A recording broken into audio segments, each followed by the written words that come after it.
সৎ কাজে আদেশ করবে এবং অসৎ পথ থেকে নিষেধ করবে।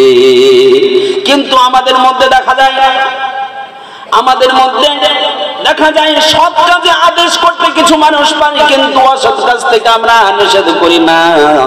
মাথায় রাখা লাগবে, আল্লাহ রাসূল জানিয়েছে, মান রাআ মিনকুম মুনকারান ফালইয়ুগাইরহু বিয়াদিহি ফাইল্লাম ইয়াস্তাতি ফাবিলিসানিহি ফাইল্লাম ইয়াস্তাতি ফাবিকলবিহি ওয়া যালিকা আযাফুল ঈমান।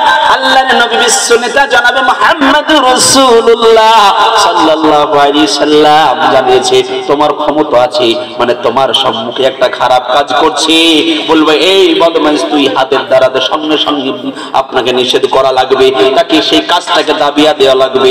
জেনা করলে বলবে এই জেনা করা যাবে না, যদি সুদ খাই বলবে সুদ খাওয়া যাবে না, পারলে হাতের দ্বারাই করবে, না পারলে আপনি করবেন জবানের দ্বারাই বলবেন। জবানের দ্বারা আপনি বলতে পারলেন না, সমস্যা আছে, সেই ক্ষেত্রে আপনাকে অন্তর দিয়ে ঘৃণা করতে হবে। আর এখনকার আমাদের কিছু মানুষ আছে যারা আমরা হাতের দ্বারা তো কিছু বলি না এবং জবানের দ্বারাও বলি না এবং অন্তরের দ্বারাও আমরা ঘৃণা করি না, তাদের সঙ্গে বেশি বেশি আমাদের সম্পর্ক হয়ে যায়।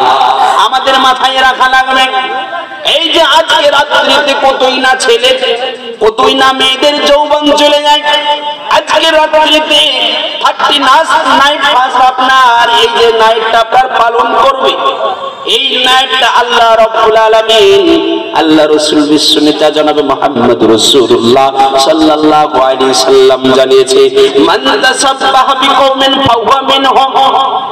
যারা বিজাতিদের সাথে শুকরন করবে তাদেরকে মাথায় রাখা দরকার, তাদের অন্তর্ভুক্ত হয়ে যায়। আল কিয়ামতের দিন যাদের অনুসরণ করে যারা চলবে, যার যার সঙ্গে মহব্বত বেশি থাকবে, তাদের সঙ্গে আপনার হাসর নাসর হয়ে যাবে। তার জন্য আজকের দিনটাকে আমি বলবো, আমার বাপজি আমার ভাইদেরকে বলবো, আমার গার্জেন পক্ষদেরকে বলবো, আমার ছেলে মেয়েদেরকে তাদেরকে আটকানোর দায়িত্ব হলো আমাদের। যদি আপনার আমার মেয়েকে যদি না আটকাতে পারেন, শুনে নেন, আপনি নামাজ পড়েও জান্নাতে যেতে পারবেন না, হজ করেও জান্নাত যেতে পারবেন না। কেননা আপনার মেয়ে যদি বেপরদায় চলে, যদি আপনার মেয়ে যদি ইফতিজিন করে, আপনার ছেলে যদি ইফতিজিন করে, আপনার মেয়ে যদি আপনার জিনার কাজ করে বেড়ায়, তাহলে মাথায় রাখা লাগবে কাল কিয়ামতের দিন আপনি নামাজি হয়ে, হাজী সাহেব হয়ে, মাওলানা সাহেব হয়ে দায়ুসের খাতায় নাম তুলে দেওয়া হবে আর আপনাকে পরিষ্কার জাহান্নামে নিক্ষেপ করা হবে। রে মুসলমান ভাইরা আমার বাপজিরা, ও মা আমার বোনেরা, আমাদের কান খুলে শোনার দরকার আছে। মুমিন বান্দাদের তাহলে 9 নম্বর গুণ হবে আপনার ওয়াল হাফিজুনা লিহুদুদিল্লাহ, তারা আপনার ফরজগুলোকে হেফাজত করবে। যেমন আপনার নামাজ পড়া 5 ওয়াক্ত, এটা আমাদের জন্য ফরজ, এগুলো হেফাজত করবে। রোজা করা ফরজ, এটা আপনার এগুলোকে হেফাজত করবে, মানে রোজা রাখবে, নামাজ আদায় করবে এবং আপনাদের সুদ খেয়ে থেকে বাঁচিয়ে থাকতে হবে, এ থেকে বাঁচা আমাদের জন্য ফরজ। এগুলো মাথায় রাখা দরকার। এগুলো যদি আমরা মাথায় রাখতে পারি, আমার আল্লাহ রাব্বুল আলামিন খুশি হয়ে তাদের জন্য জানিয়েছে সুসংবাদ। তাদের জন্য আল্লাহ রাব্বুল আলামিন জানিয়ে দিয়েছে ওয়াল হাফিজুনা লিহুদুদিল্লাহ ওয়া বাশশিরিল মুমিনিন। তাদের জন্য আপনার সুসংবাদ জানানো হয়েছে। মুমিন বান্দাদের জন্য সুসংবাদটা হলো জান্নাত। আমরা যদি সুসংবাদ গ্রহণ করতে পারি, জান্নাতটা আমাদের জন্য আল্লাহ রাব্বুল আলামিন রেডি করে রেখেছে। এই মুমিন মুসলমান, তাহলে 7 গুণে গুণান্বিত যদি আমরা হতে পারি, আমার আল্লাহ রাব্বুল আলামিন আমাদের জন্য জান্নাত রেডি করে রেখেছে।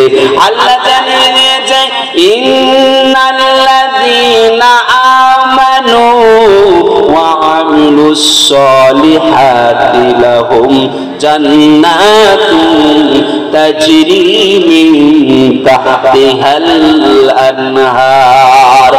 আবার আল্লাহ রাব্বুল আলামিন জানিয়ে দিয়েছে নিশ্চয়ই ঈমান আনলে নেক আমল করলে তোমাদের জন্য জান্নাত দেয়া হবে, জান্নাতের তল দিয়ে সরোবর নহর যাবে, মধুর নহর যাবে।